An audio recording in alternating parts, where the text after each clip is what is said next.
안녕하세요. 손유빈입니다. 새해 처음으로 열린 FOMC 회의에서 인플레이션 완화 기대감에 금리 인상이 한두 차례 그칠 것으로 예상되는 파월의 언급에 미증시는 환호를 했습니다. 국내 증시도 카카오, 네이버 등 성장주를 중심으로 또 삼성전자와 SK하이닉스까지 동반 강세로 마감을 했는데요. 샌프란시스코에서 열린 삼성전자의 언팩 행사 훈풍도 불었습니다. 퀄컴과 구글과 협력을 해서 XR 폼팩터를 출시한다는 발표에 메타버스 관련주들이 주목을 받았는데요. FOMC 후 시장에는 또 어떤 변화의 바람이 불어오게 될지 잠시 후에 확인을 해보시기를 바라겠습니다. 자, 오늘 장 마무리 주식으로 시장 정리해보겠습니다. 사용관 차장의 종목 먼저 확인해보시죠. 네, 사용관의 오늘장 마무리 주식은 알테오젠입니다. 머크의 키트루다 피아 주사 글로벌 임상 3상 개시를 했다라는 소식이 들려오면서 피아 주사 제형의 성장성이 주목을 받고 있습니다. 글로벌 블록버스터 의약품을 보면은 이 피아 주사를 놓치고서는 절대 글로벌 의약품이 될 수가 없다라는 부분 때문에 이러한 성장성에 주목을 해봐야 될 것 같습니다. 네, 이어서 김준우 부지점장의 오늘장 마무리 주식 들어보겠습니다. 네, 김준의 오늘장 마무리 주식은 효성첨단 소재입니다. 스페이스X가 한국에 진출한다는 소식에 우주항공주들에 대한 관심이 높아지고 있는데요. 탄소 섬유로 우주항공 분야에 진출할 것이라는 기대감이 있는 만큼 효성첨단 소재에 한번 주목을 해봐야 될 것 같습니다. 네, 효성 첨단 소재 하면 1분기 실적 개선주로도 주목을 받고 있는데 탄소 섬유를 중심으로 그려갈 신사업 행보도 관심 있게 지켜봐야겠습니다. 이성홍 이사의 오늘장 마무리 주식은요? 이성홍의 오늘장 마무리 주식은 네이버입니다. 미국 시장의 성장주의 반등으로 인해서 그리고 금리의 톤 변화로 인해 우리나라 성장주 같은 경우도 강세를 나타내는 모습이었고요. 여기에 더해져서 챗봇과 관련된 사업의 가능성까지 주가에 부각이 되는 것으로 보입니다. 네, 알테오젠과 효성 첨단 소재 그리고 네이버까지 오늘장 정리를 해드렸습니다. 다양한 종목들의 이슈와 기술적 분석을 통해서 여러분과 내일을 함께 열어갈 종목들 지금부터 확인해 보시죠.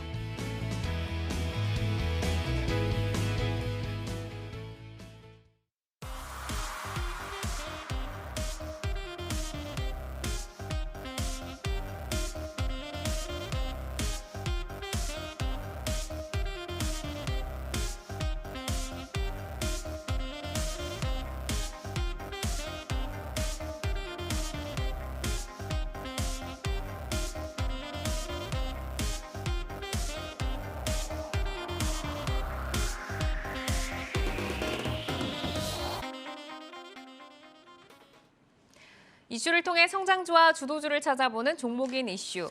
삼성전자 XR 폼팩터 개발 소식에 들썩인 메타버스 관련주, 우호적인 성장 환경 마련으로 주목받는 우주항공 관련주 진단을 들어보겠습니다. 자, 먼저 메타버스입니다. 삼성전자가 갤럭시 언팩 행사에서 퀄컴, 구글과 협력을 해서 차세대 XR 폼팩터를 개발한다고 밝히며 메타버스 관련주들이 다시 주목을 받고 있습니다. 애플도 올해 XR 헤드셋 출시를 예고하고 있어서 향후 주도권 싸움도 예상이 되는데 판이 커지는 XR 시장의 성장성에 글로벌 시장의 이목이 집중이 되고 있습니다. 자, 이어서 우주항공입니다. 스페이스X 한국 진출, 과기부의 우주항공청 특별법 5월 국회 제출, 또 누리호 3차 5월 발사 추진 등 우주항공 산업 확장에 대한 다양한 소식들이 들려오면서 관련주가 부각을 받고 있습니다. 로봇과 인공지능에 이어서 4차 산업의 신주도주로 자리 잡을 수 있을지 주목을 해봐야겠습니다. 자, 먼저 삼성전자부터 좀 살펴볼까요? 삼성전자가 모바일의 미래를 다시 한번 변화시킬 것이다 라면서 메타버스 시장에 다시 출사표를 던졌습니다. 구글, 퀄컴과 협력을 통해서 독립형 XR 헤드셋을 개발할 것으로 보이는데 애플과의 좀 흥미진진한 경쟁 스토리가 지금 예고가 되고 있습니다. 삼성까지 뛰어든 XR 시장, 어떤 차별화가 좀 시장의 주도권을 가져갈 수 있게 할지 이 부분 먼저 부지점장께 들어볼까요? 네, 2021년 말에 보면은 거대한 메타버스 열풍이 펼쳐지면서 정말 관련주들이 10배부터 한 대여섯 배까지 굉장히 많은 종목들이 그렇게 급등 종목이 굉장히 수두룩했습니다. 근데 지금은 그 테마주들이 다 대부분 다 원위치를 또 했죠. 근데 최근에 뭐 다시 또 이제 열풍이 불고 있습니다만 하여튼 그런 상황이고요. 우리가 상상했던 그때 당시의 메타버스의 환경은 영화 레디 플레이어 원 수준, 그 정도 수준의 메타버스 세계였는데 막상 뚜껑을 열고 보니 실제는 기존 온라인 게임과 큰 차이점을 보여주지 못하는 그런 현실에 좀 부딪혔다고 봅니다. 실제로 저 마이크로소프트의 게임 담당자인 이제 필 스펜서라는 분이 이제 작년 말에 현재 메타버스는 굉장히 부실하게 만들어진 비디오 게임이다라는 언급을 할 정도로 지금은 굉장히 좀 기대감이 조금 소강 상태가 아닌가라는 생각도 듭니다. 현재 이제 가장 이 분야에서 사활을 걸고 있는 회사가 글로벌하게 볼 때는 당연히 사명까지 바꾼 메타가 되겠는데, 이 메타의 오큘러스가 이제 한참 아직까지는 보완할 점이 굉장히 많다는 것들이 전문가들의 중론이기도 합니다. 따라서 일단 얼마나 실용성이 있느냐, 그리고 기술적 완성도가 높으냐, 그리고 마지막으로 편의성, 그러니까 뭐 멀미가 좀 예방이 되느냐, 이런 것들. 그래서 이런 이제 오큘러스 같은 하드웨어가 필수적인데, 거기에 걸맞는 소프트웨어도 구현하고 또 이제 막대한 정보 처리를 위해서 서버 확보도 굉장히 중요한 관건이 될 것이라 봅니다. 그래서 일단 중요한 거는 뭐 핵심적인 건 소프트웨어겠지만 우선 중요한 것은 제가 볼 땐 실용성과 완성도, 편의성을 다 갖춘 이런 하드웨어가 먼저 좀 당면 과제가 우선 아니겠는가, 그렇게 좀 생각을 하고 있습니다. 그러니까 추후에는 소프트웨어로 이제 시장에 눈이 쏠리겠지만 현재는 우선 하드웨어부터 짚고 가자라고 좀 말씀을 주셨습니다. 자, 그러면 이제 글로벌 XR 헤드셋 출하량이 지금 뭐 어느 정도 되는지 좀 궁금한데 아직까지는 뭐 그렇게 많지는 않을 것 같고 성장 추이까지 한번 전망을 들어볼까요? 네, 우선은 도입기다 보니까 이 부분의 시장 침투가 상당히 중요하겠고요. 구체적으로 시장 조사 업체 카운터 포인트 리서치에 따르면 글로벌 XR 기기 같은 경우가 출하량이 작년에 1,800만 대였어요.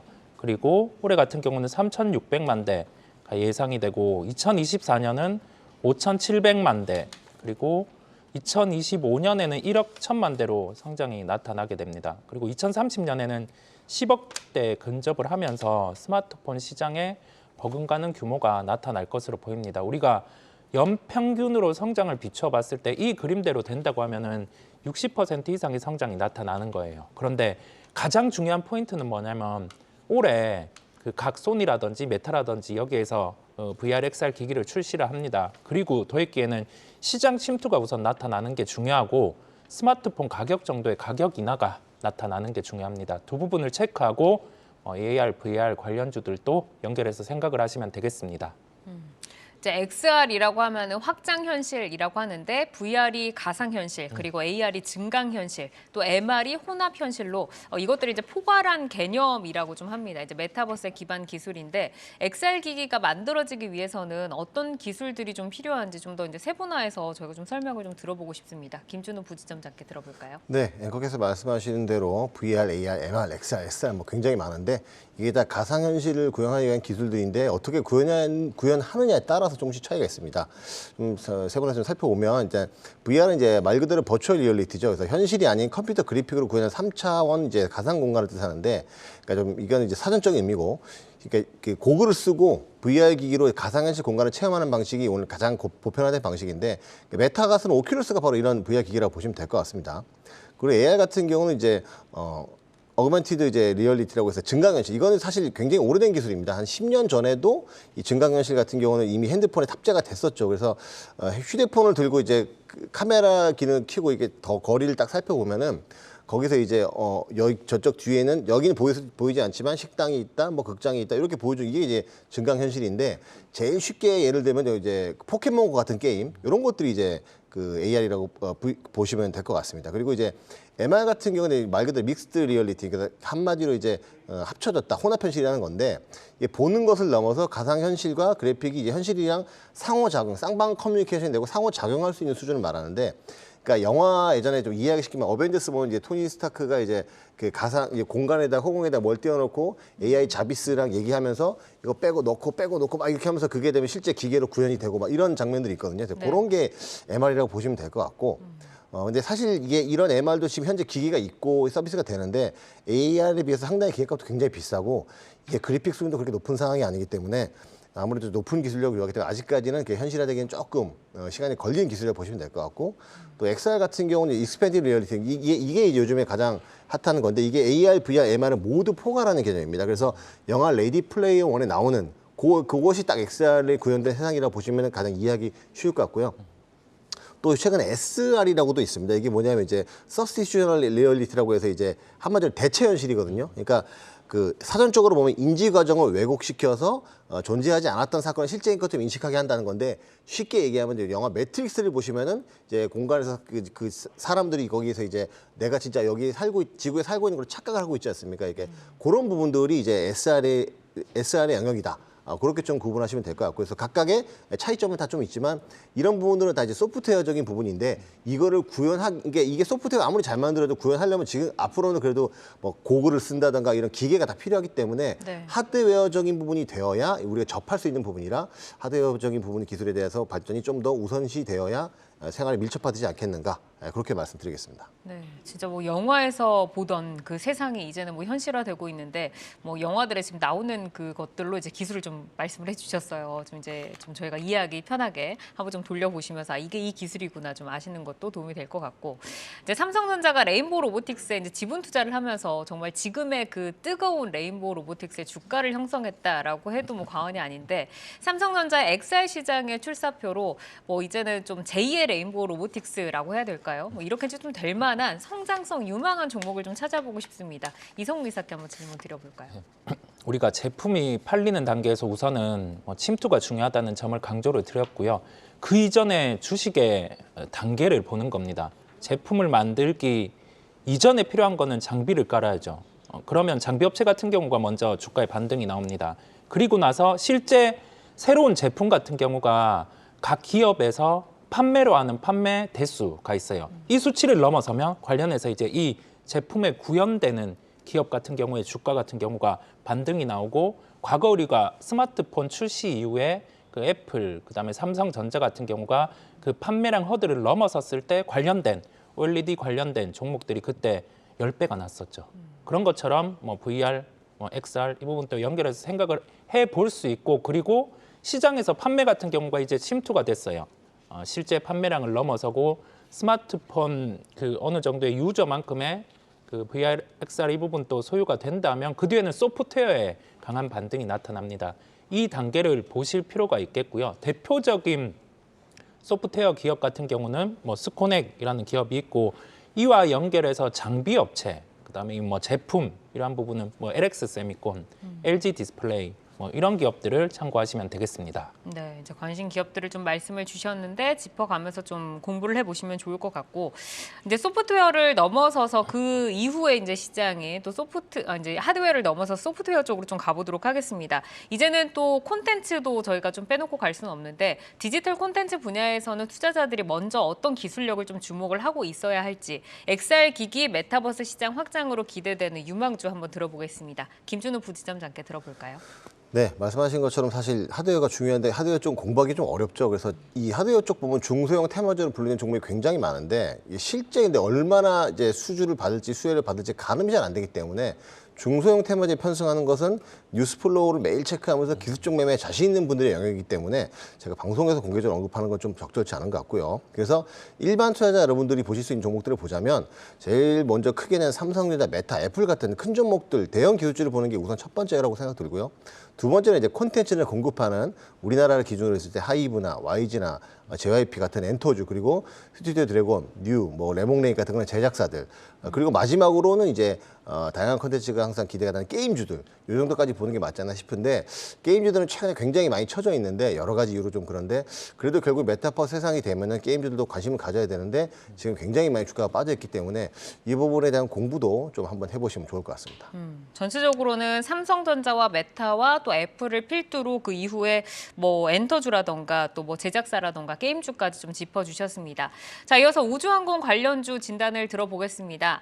미국의 민간 우주기업 스페이스X의 한국 진출 소식에 외교부 장관의 나사 고위 관계자 면담 소식까지 더해지면서 한미 우주 동맹 기대감이 고조가 되고 있습니다. 자, 한국과 미국의 우주산업 기술력 어느 정도에 와 있는지, 우주산업 시장은 어떤 형태로 성장 스토리를 그려나갈 것으로 보시는지 궁금한데 이성웅 이사께 먼저 좀 들어볼까요? 우선 뭐 우주산업 기술력 같은 경우는 우리나라도 실제 위성의 발사 경험이 있고, 뭐 방산과 관련된 부분에 연결해서도 실제 수출 경험이 있다 보니까 기술력은 글로벌 탑급으로 올라와 있는 상황이고요. 미국 같은 경우는 이전부터 대규모의 투자를 단행을 하면서 기술력이 글로벌 넘버원이라고 할 수 있겠습니다. 그러면 여기에서 생각을 해보는 거죠. 우리는 주식을 보는 입장이고 그러면 이 주식 같은 경우가 어떤 단계로 올라갈 수 있는지 점을 볼 필요가 있는데 대표적으로 지금 시장의 확장성이 나타날 수 있는 거는 저궤도 위성 부분입니다. 미국의 스페이스X 같은 경우가 실제 이 부분에 투자를 단행을 했고 투자 안에서 이게 비용이 통제가 가능했던 이유가 뭐냐면 분리되는 발사체에 떨어지는 지점을 계산을 해서 이 부분을 회수 가능했기 때문이에요. 그러면서 이제 통신사를 대체할 수 있는 환경이 나타나는 거고 여기에 더해져서 스타링크 같은 경우가 우리나라로 이제 기간통신 사업자 신청을 했습니다. 그러면 이 시장은 실제 이제 상용화가 되는 게 우리나라도 열리는 겁니다. 그러면 통신사를 대체할 수 있는 기술력을 갖춘 그러한 기업들, 여기에 해당하는 뭐 제품을 만드는 기업들의 주가가 강할 수 있겠고요. 이러한 기업들 같은 경우는 대표적으로 최근 주가가 강했던 기업들을 한번 추려보시면 되겠습니다. 그러니까 최근에 잘 갔던 기업들이 다시 한번 탄력을 받을 수 있는 확률이 좀 높다라고 말씀을 주셨습니다. 자, 우주항공 산업이 이제 탄력을 더 받게 된 그 바탕을 보면 정부의 육성책 그리고 이제 미래 청사진에 대한 제시가 좀 밑바탕이 됐는데 과기부가 다가오는 5월에 우주항공청 특별법을 제출할 것으로 알려져 있습니다. 어떤 분야가 좀 중심이 되는지 이 정책이 과연 주가에는 어느 정도의 좀 기대감을 가져올 수 있을지 궁금한데 효과는 얼마나 좀 볼 수 있을까요? 김준호 부지사님 들어볼게요. 일단은 뭐 이쪽 분야는 이성훈 선생님께서 잘 설명해 주셨지만 미국에는 일론 머스크 스페이스X 또 제이프 베이조스의 블루 오리진, 영국에는 버진 갤럭틱 등이 있는데 그렇지만 그래도 이쪽 분야야말로 정부가 주도하고 정부가 소비를 하는 분야다라고 보셔야 될 것 같습니다. 일단은 이제 그 뭐 미국 같은 경우도 나사가 사실 뭐 모든 기술력이나 이런 부분을 다 좀 주도를 하고 있고요. 또 그 외 모든 국가도 이제 정부 주도로 진행이 되고 있는데 이게 워낙 돈도 많이 들고 또 국가별로 국제적인 공조도 필요하고 또 반대로는 그 국가 간의 굉장히 경쟁도 치열하기 때문에 정부가 주도할 수밖에 없는 사업이다라고 생각이 듭니다. 그래서 정부 같은 경우는 뭐 기업과 민간과 다르게 한번 정책을 집행하면은 이제 자금 조달도 뭐 원활하기 때문에 정부가 주도하는 사람은 굉장히 지금 주목을 해야 된다라고 생각을 하고 있고요.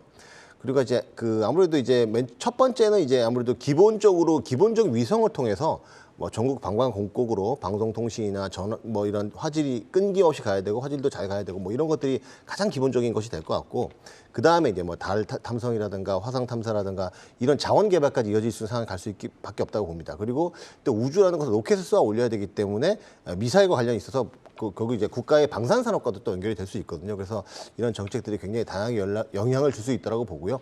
또 이제 최근에 보면 이제 기업 생태계에도 이제 또 영향을 주고 학생들의 진로 선택에 영향을 준다고 보는데 제가 대학 다닐 때만 해도 이제 바이오텍들에 대한 관심이 굉장히 많았고 지금도 우리나라에서 벤처 기업들 보면 이제 바이오텍들이 굉장히 많거든요. 네. 근데 이제 이런 이제 우주항공청이 생기고 정책이 생기다 보면은 이 우주와 관련된 벤처나 그 회사들도 굉장히 많이 생길 거고 그래서 기업 생태계도 굉장히 많이 바뀔 것이고 학생들이 미래의 진로를 선택할 때도 우주항공과가 관련된 그런 전공도 많이 선택할 거기 때문에 한마디로 산업 생태계 자체를 굉장히 바꿀 수 있는 그런 정책이기 때문에 우리가 굉장히 이 변화에 정말 주목을 많이 해봐야 된다 이렇게 생각하고 있습니다. 네.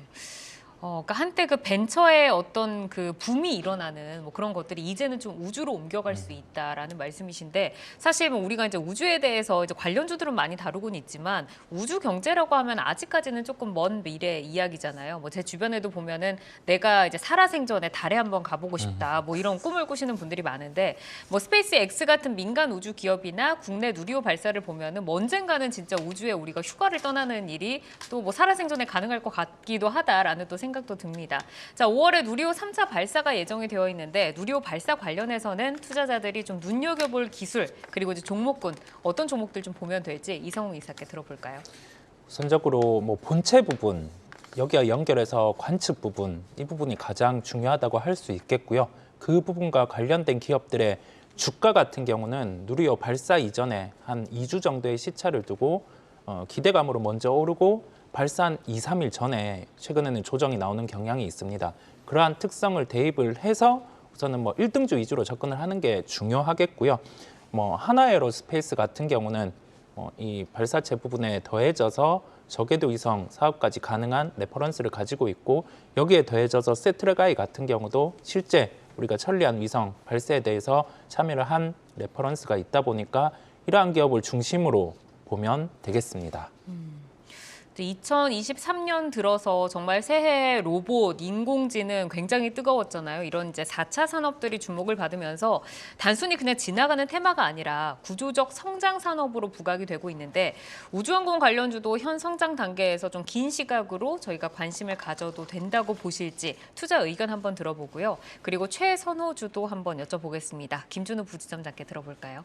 네, 이 구조적 성장이라는 단어 굉장히 중요한데 굉장히 정말로 구조적 성장이 온다면 뭐 엄청난 파급 효과가 있겠지만 이미 주가가 다 오른 상태에서 대부분의 대중들이 알고 있는 상태에서 구조적 성장이라는 단어가 나올 때 잘못 진입해서 상투를 잡는 경우도 사실 굉장히 많습니다. 그래서 그 투자하실 때 구조적 성장 이런 얘기 나올 때는 일단 경계하고 보셔야 된다는 말씀 먼저 좀 드리고요.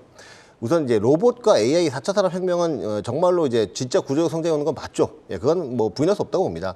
최근에 이제 관련 테마들도 보면 사실 좀 구체적으로 실적과 관계없지만 실적 뒷받침되지 않는데 주가가 많이 오른 경우도 좀 많이 있거든요. 그래서 우리나라에 정말 과연 로봇을 이렇게 완제품으로 만들 수 있는 이족보행 로봇 뭐 이런 것들에 대해서 기술력이 완성된 기술력이 있는 회사가 있겠죠. 있겠지만 제가 뭐 상장 회사 중에서 이렇게 구체적으로 언급되는 회사가 얼마나 있나 싶은 생각도 좀 들고요. 당연히 관심을 갖고 공부를 열심히 해봐야 될 부분이긴 하지만 일단 제가 볼 때 그런 부분에 대해서 좀 약간 좀 그런 부분도 필요하다라고 봅니다. 그래서 일단은 이런 주식으로 돈 버는 건 지금 당장의 테마에 편승하는 게 아니고요. 진짜 공부를 열심히 해야 될 그 진짜 찐 종목들 찾아가는 게 굉장히 중요하다고 봅니다. 그래서 아까 제가 서두에도 말씀드렸지만 2021년 말에 메타버스 세상이 온다고 했을 때 과연 올랐던 대장주 종목들 지금 주가가 어디까지 가 있는지 한번 잘 보셔야 된다고 보고요. 관련된 기업들은 제가 앞서 말씀드렸던 그런 대형 기술주들 그리고 컨텐츠주들 이런 게 중심으로 보시고 저도 이제 아까 한강 이사원께서 말씀하셨던 하나 에어로스페이스나 세트레가 또 최근에 보면은 약간 테마 대장주는 AP 그 위성 같은 경우는 그런 회사들도 좀 눈여겨봐야 되는데 정말 이런 것들은 이제 급등했기 때문에 기술적인 매매 영역이고요. 정말 이제 좀 공부를 많이 하시고 좀 보셔야 될 때는 그래도 대형주 위주로 보는 게 좋다. 그래서 저는 뭐 하나 에어로스페이스나 뭐 세트레가도 다 같은 하나 쪽 계열이니까 그런 쪽 중심으로 해서 좀 공부를 좀 깊게 해보고 좀 종목에 들어가시자. 그러니까 무조건 이런 방송에서 종목 듣고 내일 바로 사야지 이런 것보다는요. 지금은 사실 많이 올랐기 때문에 좀 조심해야 될 타이밍이다. 이런 말씀을 저는 좀 강조해서 드리고 싶습니다. 네, 인강 선생님처럼 공부를 많이 해야 된다라고 계속 강조를 해주셨는데 어쨌든 뭐 숨어있는 아직 안 오른 종목들을 찾기보다는 한번 뜨거웠던 좀 대장주 위주에서 매매를 해보자. 그리고 공부를 열심히 하자라고 이제 말씀을 주셨습니다. 자, 메타버스와 우주항공 관련 이슈 그리고 종목군 다각도로 저희가 좀 살펴봤는데 구조적 성장이 가능한 산업이기는 하지만 기대감에 무조건 편승을 하는 것이 아니라 산업과 기업에 대한 이해 그리고 기본 펀더멘탈과 기술력을 확보한 종목들 한번 찾아서 잘 선별을 해보시기를 바라겠습니다. 여러분은 지금 내 종목을 만나는 즐거움, 종목 맛집 투데이 한경 코리아마켓과 함께하고 계십니다.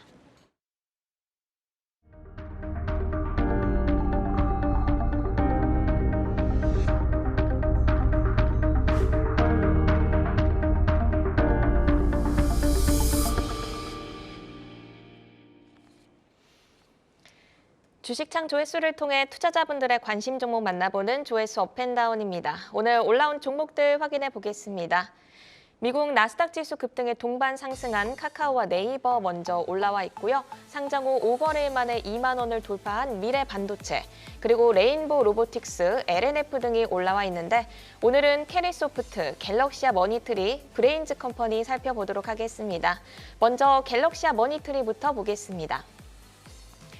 가상자산 수탁 전문업체 카르도와 증권형 토큰 플랫폼을 구축하며 STO 신사업 추진을 본격화한다는 소식에 오늘 급등을 했습니다. 1월 3일부터 단 하루를 제외하고 상승하며 우상향 추세를 유지하고 있는데요. 오늘도 11% 상승하면서 거래 마쳤습니다. 이어서 캐리소프트 보겠습니다. 메타버스 관련주가 부각되며 콘텐츠 업체들도 함께 관심을 받았습니다. 올해 3D 애니메이션 캐리와 슈퍼콜라의 글로벌 개봉이 예고되면서 성장성도 부각이 되고 있습니다. 오늘 주가는 12% 상승하면서 마감을 했습니다. 계속해서 브레인즈 컴퍼니 보겠습니다.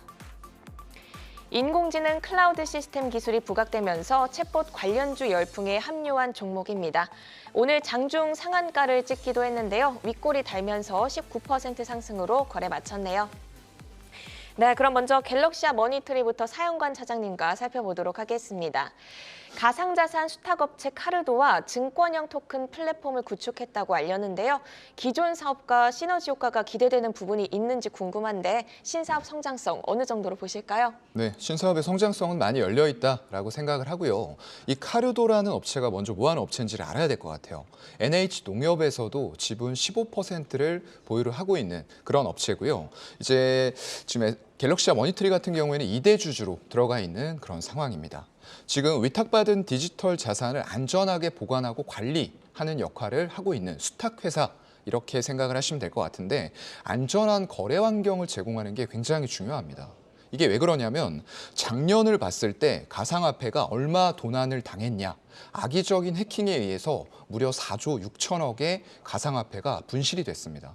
그중에 뭐 상당 부분은 북한의 소행이다 이렇게 알려져 있는데 그만큼 안전한 거래 환경 그리고 신뢰할 수 있을 만한 거래 환경이 제공되지 않으면은 아무리 유통과 발행을 해놨다라고 하더라도 디지털 자산이 언젠가는 사라질 수 있다라는 불안감에 시달릴 수밖에 없고 당연히 사용자들의 외면을 받을 수밖에 없다라고 생각이 됩니다. 그렇기 때문에 이러한 부분에 있어서 보안과 관련된 업체들도 굉장히 주목을 받을 것 같고요.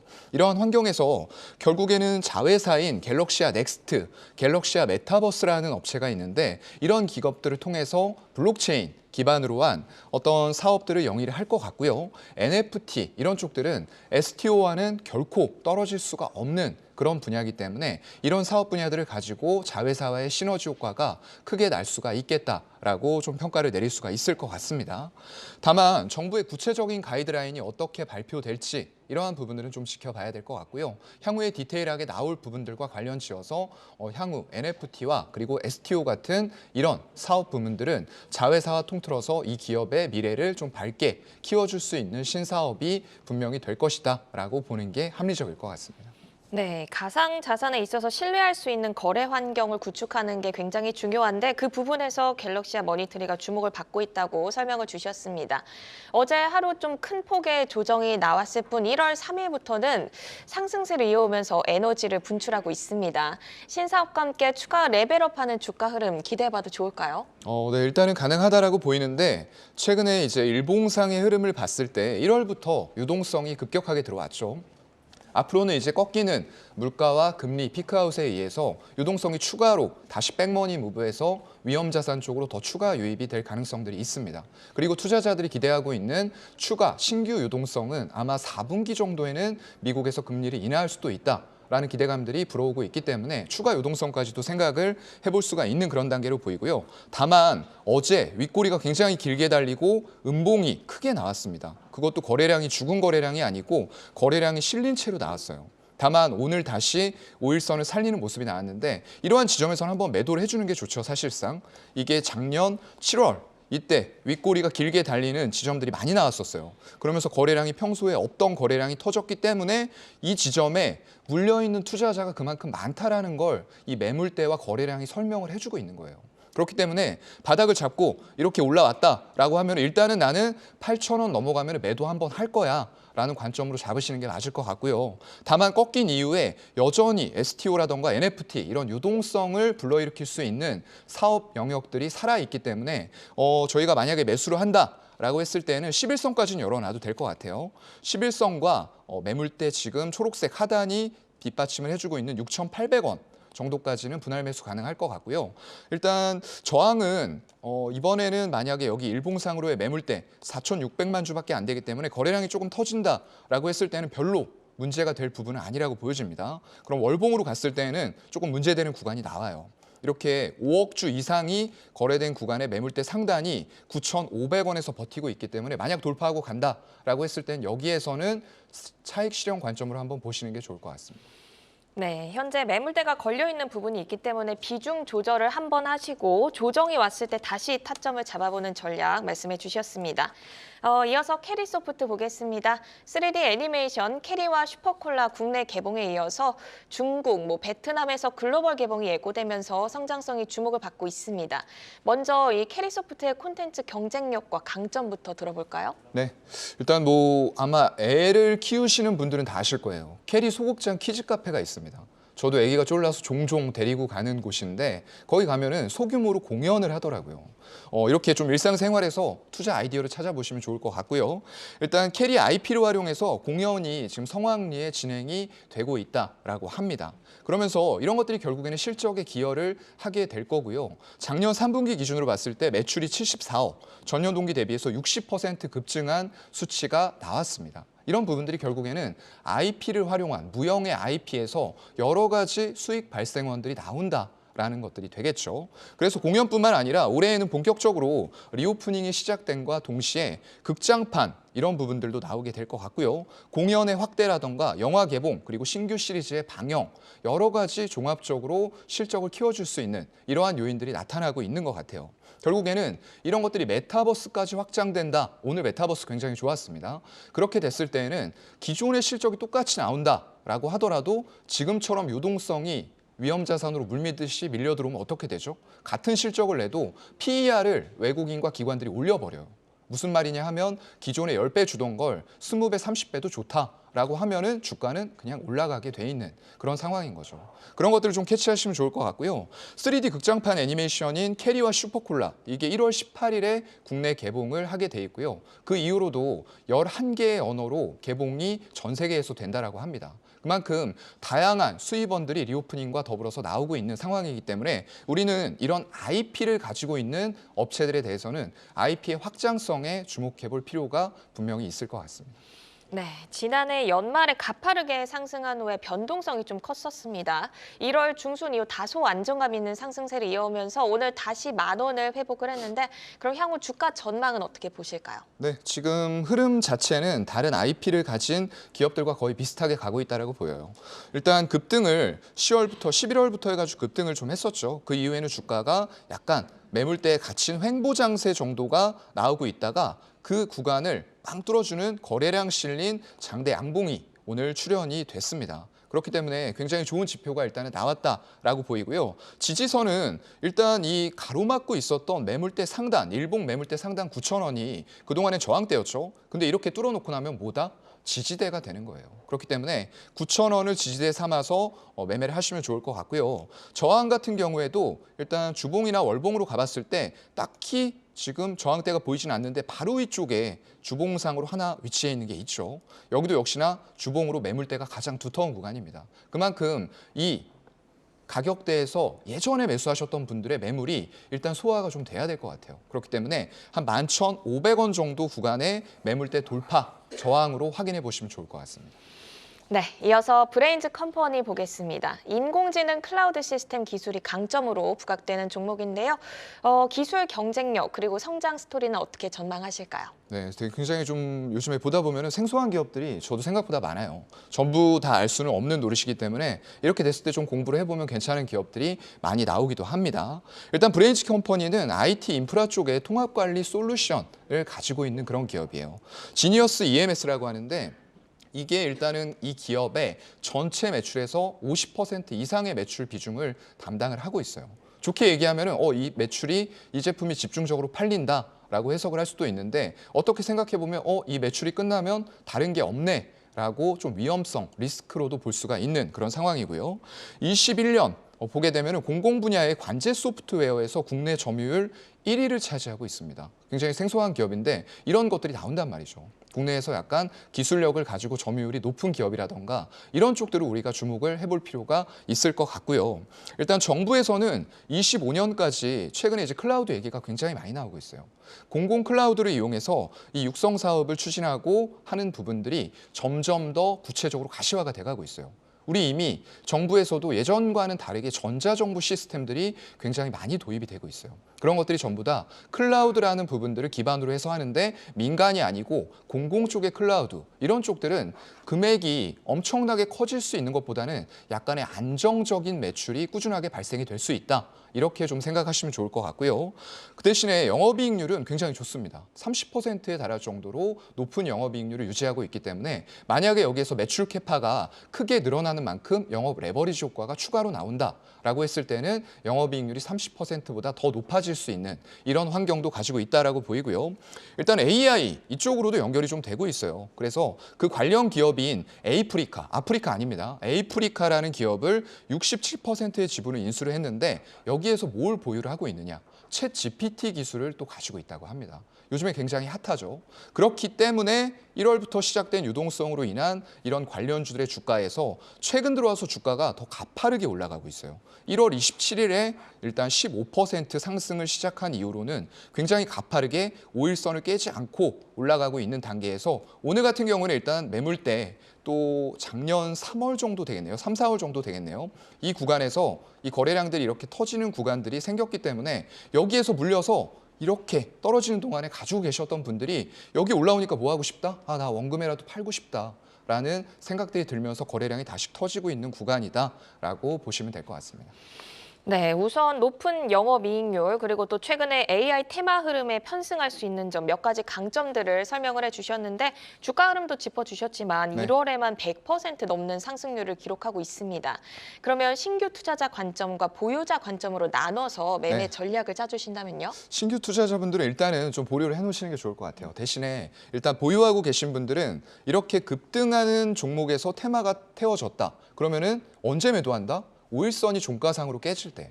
장중에 깨지는 건 신경 쓰지 마세요, 여러분. 거기에서도 너무 크게 10%, 15% 밀린다라고 하면 본인만의 손절 기준을 정해놓고 대응을 하는 게 맞지만 한 3, 4% 왔다 갔다 한다? 무시하세요. 그리고 종가상으로 봤을 때 5일선을 크게 벗어난다라고 했을 때는 일단 한번 차익 실현할 수 있는 기회가 나올 것 같고요. 그렇기 때문에 일단 지지선은 결국에는 5일선이 될 것 같아요. 근데 5일선은 가격이 계속 변동이 되기 때문에 가격을 딱 집어서 얘기 드릴 수는 없지만 오늘 기준으로 봤을 때는 대략적으로 11,000원 정도의 위치를 하고 있습니다. 그리고 저항으로 봤을 때는 주봉감에 역시나 또 보이는 두터운 매물대가 기다리고 있어요. 16,000원 초반대 정도를 저항대로 잡고 대응하시면 좋을 것 같습니다. 네, 신규 투자자분들은 관망, 보유자분들은 5일선이 종가 기준으로 크게 벗어나지 않는다면 홀딩, 벗어난다면 차익 실현 관점으로 전략을 짜주셨습니다. 오늘 조회수 업앤다운은 갤럭시아 머니트리, 캐리소프트, 그리고 브레인즈 컴퍼니 점검을 해봤습니다.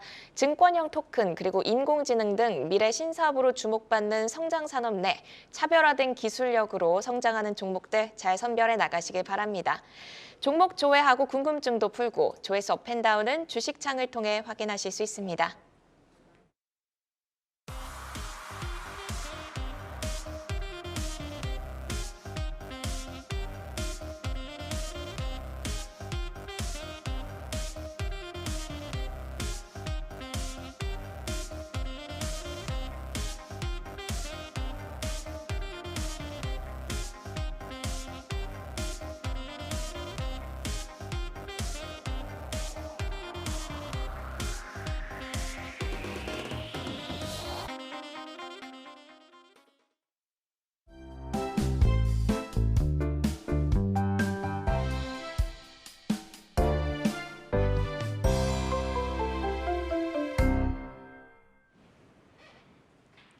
오늘 시장에서 울고 웃었던 다양한 종목 이슈들 만나봤습니다. 많은 종목들 가운데 내일을 여는 유망주는 어떤 종목일지 전문가 세 분이 가지고 오신 내여주 좀 하나하나 이야기를 들어보겠습니다. 자, 이성호 이사의 종목 SK이노베이션부터 만나볼 텐데 어젠가 제가 이제 리포트 기억이 좀 제목이 기억에 남는데 늦었지만 이제 본 게임 시작이다라고 하더라고요. 좀 어떤 스토리들을 갖고 있을까요? 네, 본 게임 이제 시작입니다. 정유 부분은 좋지 않아요. 우리가 유가 하락 같은 경우가 나타났고 그 부분의 정유주의 주가 반응 같은 경우는 정제 마진이 유가 흐름보다 지금 톤이 올라가 있음에도 불구하고 좀 부정적인 경향이 있습니다. 그런데 유가는 박스권을 형성을 하고 있는 거죠. 여기에서 더 빠지는 요소가 나타나기에는 지금 수요 공급을 놓고 봤을 때는 가능성이 낮습니다. 그러면 여기에 대해서 우리가 올해 실적을 놓고 보는 겁니다. SK온 기준으로 만약에 흑자 전환 시점이 2분기 정도에 나타난다고 하면은 SK이노베이션은 이제 밸류에이션이 다시 달라지게 되는 거고요. 연간 기준으로 봤을 때 올해 가이던스가 한 13조 정도 배터리 부분이 됩니다. 그런데 이 부분이 2월 7일에 4분기 실적 발표가 있어요. 실적 발표 이후에 연간의 이 실적과 관련된 부분, 배터리 부분 매출 같은 경우가 어떻게 나타나는지 본다고 하면은 만약 이게 실적 추정의 상향이 나타난다라고 하면은 지금 가격대에서는 또 반등이 강할 수 있습니다. 2월 7일 실적 발표 기점을 기억을 하시고 여기에서 살펴봐야 될 것은 SK온이 언제 흑자 전환을 하는지 그 여부까지 체크를 해보시면 되겠습니다. 그러니까 이제 실적 발표를 좀 앞두고 있는데 SK온의 그 2차 전지 부문의 턴 어라운드를 조금 이제 체크를 하면서 가자라고 말씀을 주셨습니다. 지금 뭐 차트를 보면은 1월 4일에 14만 4천 원을 찍고 지금 꾸준히 좀 우상향을 하고 있는데 어디까지 가격을 좀 전략을 볼 수 있을까요? 우선은 목표가 같은 경우는 가격대의 1차적인 상승이 가능한 기술적인 요인을 대입을 했고요. 차트를 통해서 한번 살펴보면 요 흐름이죠. 요런 흐름대. 최근에 반등이 나왔던 가격대. 이 구간대까지는 무난하게 반등이 가능할 것으로 보입니다. 목표가는 19만 원이고요. 여기에 목표가에 도달의 전제 조건은 4분기 실적 발표 이후에 실적에 대한 부분의 조정 이게 나타난다고 하면은 가능할 것으로 보입니다. 체크를 하면 되겠고 여기에 연결해서 최근에 요런 수급 흐름을 놓고 보면 기관 같은 경우가 한 2거래일 정도 매수세를 늘리면서 진입을 하는 모습입니다. 이런 수급도 함께 체크를 하면서 연속되는 수급이 나타나는지까지 살펴보시면 되겠습니다. 네, 이제 우선은 목표가를 19만 원을 주셨는데 체크를 해야 되는 포인트가 이제 두 가지가 있습니다. 실적을 발표한 이후에 시장이 기대치를 상향해서 좀 조정을 하는가, 그리고 수급이 연속성으로 들어오는가 이제 두 가지를 좀 체크를 해보자라고 말씀을 주셨고, 자 이어서 김준우 부지점장의 종목 현대차 보겠습니다. 지난해 사상 최대 성적표와 함께 올해의 성장성이 다시 좀 주목을 받는 듯했지만 전기차 수요 둔화에 대한 우려도 있고 또 뭐 미국 인플레 감축법도 있고 그리고 뭐 테슬라의 가격 인하라던가 또 미국의 뭐 인센티브의 상승이라던가 뭐 이런 좀 리스크들이 있는데 현 시점에서 현대차 주목하시는 이유는 어디 있을까요? 네, 일단은 그 전기차에 대해서 살짝 먼저 말씀을 드리면 전기차의 시장의 포문을 연 거는 테슬라가 맞습니다. 그런데 지금 미국에서도 보면은 GM이나 포드 같은데 이제 뭐 직원들의 딸린 식구도 많다니까 미국이 GM이나 포드가 전기차 올라올 때까지 기회를 주고 있거든요. 그러니까 기존의 자동차 산업의 헤게모니를 갖고 있던 완성차 업체가 전기차 시장이 개화하는데 이 시장을 다 테슬라한테 뺏긴다? 너무 순진한 생각이죠. 저는 그래서 테슬라의 미래가 사실 오히려 좀 그렇게 밝을까? 이런 생각도 좀 든다는 생각도 좀 말씀드리고 싶고요. 그리고 현대차 같은 경우는 이제 내연기관차에서 보면 성장기를 지난 성숙기로 가고 있었지만 전기차로 봤을 때는 새로운 성장기에 진입을 하고 있다고 보고 있습니다. 또 작년부터 보면 계속 차량 인도 대기가 굉장히 길어지고 있죠. 그래서 자동차 재고는 없는데 우리 자동차 수요 재고가 있는 거죠. 그러니까 사고 싶은 사람은 많은데 인도 대기가 아직 길어지고 있고 아직도 이런 부분이 있기 때문에 반도체 쪽에는 좀 굉장히 좀 상황이 좀 반대죠. 예. 그리고 또 1월 달에 아이오닉 5의 판매 대수를 좀 분석을 해보면은 작년에 월 평균 판매 대수랑 큰 차이가 없었습니다. 그러니까 즉 테슬라 가격 인하로 인한 타격이 크게 없었다라고도 우리가 분석을 할 수 있을 것 같습니다. 또 최근에 또 리스차에 대해서 IRA 법안 회피 경로도 좀 생겼고 또 투심도 많이 들어섰다고 보고 있고요. 그리고 마지막으로 제가 봤던 리스크는 사실 고금리였습니다. 이게 다들 금리하면 성장주에 해당된다고 생각하시는데 저도 현대차도 고금리에 굉장히 피해주라고 봤었는데 왜냐하면 이제 여기 계신 능력이 있으신 분들 같은 경우는 자동차를 일시불로 사는 분들 많겠지만 저처럼 약간 서민이나 이런 사람들 같은 경우는 자동차를 할부로 사는 사람도 굉장히 많거든요. 대다수 할부로 사지 않나요? 예, 그렇죠. 대다수가 할부로 삽니다. 그래서 네. 3년, 5년 이렇게 할부로 사는데 자동차 금리 같은 게 한 번 결정이 되면 할부 금리 끝까지 갑니다. 그래서 지금 만약에 작년부터 시작해서 자동차를 구입했다면은 거의 60%대 굉장히 고금리로 만기까지 끝까지 끌고 가야 되기 때문에 섰듯 이제 할부로 자동차를 구매하기 힘든 상황이 될 수도 있다고 보여졌는데 이제 오늘 FOMC에서 고금리 기도 좀 꺾일 것 같고 최근 신용금리도 좀 가파르게 떨어지고 있다 보니까 아무래도 약간 금리가 고금리의 리스크를 고금리 피해를 받던 게 피해주 중에 하나가 현대차였는데 그거를 좀 이제 그걸 이제 좀 벗어나면서 금리 인하의 수혜주로 인식될 수 있는 부분도 분명히 있다라고 저는 판단을 하고 있습니다. 또 이제 배당 이야기 안 할 수가 없는데 현대차가 이제 연초에 이제 중간 배당 1,000원, 연말에 4,000원 배당하는데 연말 배당을 6,000원으로 상향했습니다. 그러면 이제 총 연간 배당금이 7,000원인데 이 정도면 거의 시가 배당 4% 나오거든요. 네. 굉장히 배당 매력도 있다라고 보여집니다. 또 이제 이런 여러 가지 근거를 들어서 현대차는 매우 싼 영역에 있다고 보고 있고 또 나중에 이제 현대차 같은 종목은 꾸준히 수익도 나면서 굉장히 좀 안정적으로 볼 수 있기 때문에 나중에 이제 개별적 플레이할 때 현금처럼 이용할 수 있는 부분도 있을 수 있다. 여러 가지 측면에서 포트폴리오의 한 축으로 좀 활용할 수 있는 측면이 많기 때문에 한번 우리가 한번 구체적으로 포트폴리오에 담을 수 있는 아직 없으신 분들은 후보군을 한번 고려해 봄직하다 이렇게 말씀드리겠습니다. 네, 그러니까 뭐 지금 시장을 뭐 주도하고 있는 뭐 테마는 아니지만 뭐 배당 정책이라던가 아니면 지금 뭐 실적이라던가 계속해서 좀 안정적으로 우상향할 수 있는 흐름들을 좀 짚어주셨는데 현대차가 오늘 17만 원에 이제 100원 못 미치게 16만 9,900원의 종가를 형성하면서 거래를 마쳤습니다. 좀 오르다가 지금 약간 좀 조정을 받고 있는 것 같은데 가격 전략 어떻게 좀 들어볼까요? 네, 일단은 지금 현재 증권사들이 레포트의 컨센서스를 보면 한 23만 원 정도 형성이 되어 있는데 잠깐 차트를 한번 보시면 23만 원 정도까지 가격을 보시면은 뭐 일단 이제 그렇게 그 전에 보면 여기 한 19만 원, 20만 원대 한번 좀 매물대가 있다고 보여지고요.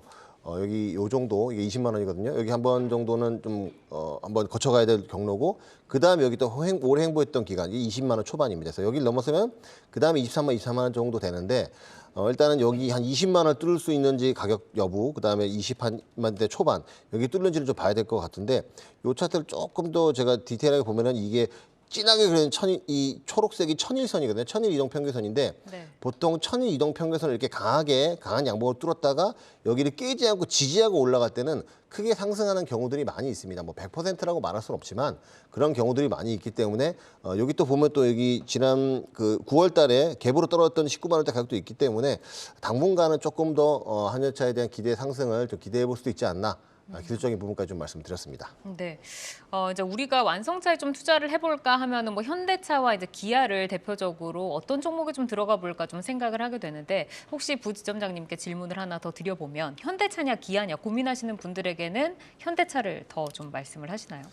사실 뭐 삼성전자나 하이닉스냐 이거랑 좀 비슷한 거라고 보는데 탄력은 이게 삼성전자보다 하이닉스가 더 있지만 안정성은 삼성전자 있다 하는 것처럼 뭐 정확하게 현대차 계좌이 정확하게 통일되지는 않습니다만은 그래도 저는 뭐 현대차가 아직도 모회사하고 하기 때문에 현대차가 좀 더 안정감이 있다고 보여지는데 뭐 상승할 때 보면은 기아차가 조금 더 갈 때도 있어요. 그래서 둘 다 좀 상관은 없는데 저는 그래도 이제 약간 현대 기아 중에서는 현대차가 또 모회사기 때문에 모회사라기보다는 지분 관계에 떠나서 어쨌건 원래 오리지널 원조라고 보기 때문에 현대차에 말씀드렸는데 기아차도 무방하다고 봅니다. 네, 뭐 동생과 형 다 나쁘지 않지만 오늘은 좀 형 쪽으로 좀 기울어서 좀 말씀을 해주셨습니다. 자, 이어서 사용관 차장의 종목 K옥션으로 넘어가 보겠습니다. 증권형 토큰 전면 허용으로 뭐 NFT, 뭐 이런 미술품 조각 판매까지 주목을 좀 받고 있는데 K옥션에서 주목할 모멘텀 먼저 들어볼까요? 네, 일단 제가 서울 옥션 하려고 했는데 며칠 전에 또 하셨더라고요. 그래서 겹치면 안 되기 때문에 같은 맥락의 K 옥션을 가지고 왔고요. 두 개가 거의 비슷한 맥락이다라고 생각하시면 될 것 같습니다. 지금 증권형 토큰, STO 쪽으로 해서 이런 NFT라던가 미술품 같은 것들이 굉장히 좀 부각을 받고 있는 그런 상황이고요. 일단 서울 옥션 같은 경우에는 플랫폼, STO 플랫폼을 운영을 하고 있어요. 소트라고 해서 실제로 운영을 하고 있고 이게 이제 정부의 정책이 구체적으로 나왔을 때 어떤 수혜를 받을 수 있는지 그런 부분들을 우리가 봐야 될 것 같습니다. 지금 K옥션 같은 경우에도 2005년도에 설립해서 미술품 경매와 판매 사업을 동일하게 운영을 하고 있고요. 다만 국내에서 1위 점유율을 가져가는 업체는 서울 옥션이다. 이런 것도 좀 참고를 하시면 좋을 것 같고요. 일단 미술품이 대체 투자 수단으로서 굉장히 각광을 받아왔어요. 유동성들이 많이 넘칠 때 정말로 주식, 가상화폐에 이어서 미술품까지 전부 다들 접근을 하기 시작을 하면서 굉장히 작품이 빠르게 조금 회전율이 있었습니다. 그만큼 자주 사고 팔았다는 거죠. 그렇게 해도 일단은 더 비싼 가격에 팔 수 있었던 그런 시기였어요. 근데 그 유동성들이 안전 자산으로 조금씩 움직이기 시작을 하면서 일단 미술품의 경매라던가 낙찰가율 이런 것들도 전부 다 떨어졌어요. 근데 그게 다시 올라갈 수 있는 환경들이 연초부터 만들어지고 있는 그런 상황인 거죠. 그렇다 보니까 일단은 경매 시스템 관리 플랫폼인 이쪽은 K오피스라고 자체 설계하고 개발 적용을 하고 있는 그런 기업이고요. 금융혁신위원회에서 STO를 발행하고 유통하는 체계를 마련할 텐데 STO, 아까도 말씀드렸지만 NFT라는 것과 절대 떨어뜨려 놓고 생각을 할 수가 없어요. 그럼 이런 맥락에서는 우리가 지금 제가 미술품을 말씀을 드리지만 다시 한번 게임사들, 가상화폐 이런 쪽들도 유동성이 돌 때는 당연히 같이 봐야 되는 장르다라는 것도 같이 좀 말씀을 드리도록 하고요. 네. 일단 최근에 자산 재평가를 좀 했습니다. 토지를 재평가하면서 차익이 250억가량 발생이 됐다라는 공시를 내면서 그러한 부분도 조금 우호적으로 보이는 거고요. 일단 이런 위험 자산과 유동성 쪽으로의 자산 유입들이 결국에는 연초부터 화두가 되고 있는 정부 주도, 국가 주도하에 어떤 음지에서 양지로 끌어들이는 이런 가상화폐와 관련된 그리고 NFT, STO와 관련된 종목들은 우리가 유심히 좀 지켜보는 게 좋을 것 같습니다. 네. 근데 K옥션도 지금 뭐 차트를 보면은 굉장히 가파르게 좀 상승을 하고 오늘도 8%로 또 강한 좀 그 탄력으로 거래를 마쳤는데 맞아요. 목표가는 어디까지 조금 열어두시는 걸까요? 글쎄요. 일단은 5일선 타고 굉장히 예쁘게 올라가죠. 어제 같은 경우에도 아까 제가 말씀드렸던 대로 장중에 5일선 깨지는 거 신경 써라 쓰지 마라. 쓰지 마셔야 돼요. 다 돌려놓고 종가로는 결국 5일선을 이런 식으로 지지받고 끝냈잖아요. 그렇기 때문에 여기에서 확 밀려서 정말 11선까지 간다거나 이러면은 차익 실현 또는 손절을 해야 되겠지만 그게 아닌 이상은 홀딩 관점으로 보시면 될 것 같고요. 그런 관점에서는 일단 주봉으로 가야 될 것 같아요. 다 뚫어놓고 지난주에는 사실 마지막 이평선 35주선에 막혔습니다. 윗골이 달렸죠. 그런데 이번 주에는 이걸 돌파하는 흐름들이 이어지고 있고요. 아직 거래일 남아있기 때문에 거래량이 지금 전주 대비해서 아직은 조금 모자란 수준이지만 이만큼까지 올라갈 가능성도 배제할 수가 없습니다. 조금 거래량이 다시 터지길 기대를 해보고요. 그래서 지지선은 우리가 다시 35주선이 될 것 같아요. 결국은 6,300원 정도가 위치해 있는 35주선까지 분할 매수가 가능할 것 같고요. 목표가 같은 경우에는 마찬가지입니다. 주봉상에서 매물대 초기에 상장했을 때 여기에 물려있는 분들이 너무나도 많은 거죠. 지금 이 거래량 보세요.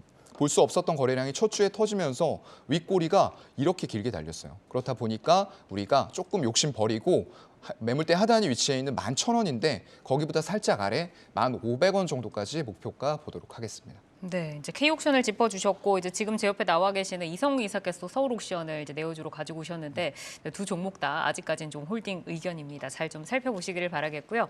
투데이 안경 코리아마켓 내일을 여는 유망주 오늘은 이성우 이사의 SK이노베이션, 김준우 부지점장의 현대차 그리고 사영관 차장의 K옥션까지 만나봤습니다. 방송이 끝난 뒤에도 유튜브에 내어주 검색하시면 다시 보실 수 있으니까요. 오늘 내용 돌려보시면서 포트 전략 다시 한번 세워보시기를 바라겠습니다. 오늘은 이성훈 글로온 파트너스 이사, 김준우 DB금융투자 잠실지점 부지점장, 사영관 교보증권 여의도영업부 차장과 함께했습니다. 세 분 고맙습니다. 네, 종목을 만나는 즐거움 종목 맛집 투데이 한경 코리아마켓 여기서 인사드리겠습니다. 오늘도 함께해 주신 여러분 고맙습니다.